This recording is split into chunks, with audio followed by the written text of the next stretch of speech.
చేసి వీళ్ళని 1 by 1 పిలిచి అని పెట్టి వాటి కలెక్టర్ గారు ఐడెంటిఫై చేయించి నాకు చూసుకొని ఏదైనా వాళ్ళు ఉంటే వాళ్ళకి మొబైల్ ఇవ్వండి, ఛార్జింగ్ పెట్టి ఏం చేయడానికి ఉందో. తర్వాత దీంట్లో వీళ్ళు ఎవరెవరు చెప్తారో ఈ ఫ్యామిలీస్ ను ఏ ఫ్యామిలీ వాళ్ళు ఎవరో లిస్ట్ అవుట్ చేయాలి. ఇట్లా గుంపుగా ఉంటే ఎవరు ఏ ఫ్యామిలీకి సంబంధించిన వాళ్ళు తెలియదు. వాళ్ళు ఇప్పుడు ఫోటోలు చూపిస్తున్నారు.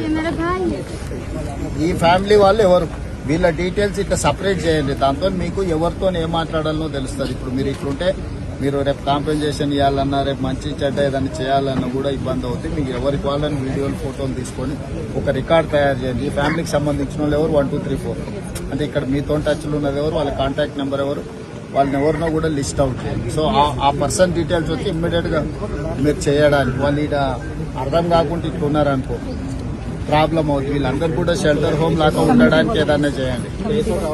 ఎక్కడైనా ఒక కమ్యూనిటీ షెల్టర్ హోమ్ లాగా అక్కడ ఉండి భోజనాలకు వాళ్ళకు కనీసం బాత్రూమ్లు ఇవి అవి వాళ్ళ ప్రెజర్లు ఉంటారు. ఇక్కడిక్కడ ఏదైనా ఉంటే ఇమ్మీడియట్ గా తీసుకొని, ఐలా ఆఫీస్ లో ఏమైనా ఫెసిలిటీస్ ఉన్నాయి, కమ్యూనిటీ హాల్ ఉంటే ఇమ్మీడియట్ గా తీసుకొని, టాయిలెట్స్ లేకపోతే మొబైల్ వెహికల్ టాయిలెట్స్ తీసుకొచ్చి పెట్టాలి.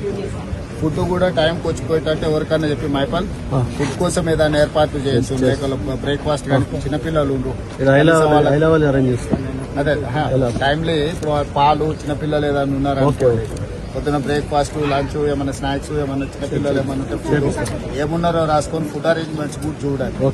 వాళ్ళు పడుకోవడానికి దీనికి దానికి ఏమన్నా కూడా దుప్పట్లు ఇమ్మీడియట్ గా ఏర్పాటు చేయించండి collector. 4 members from her family, sir.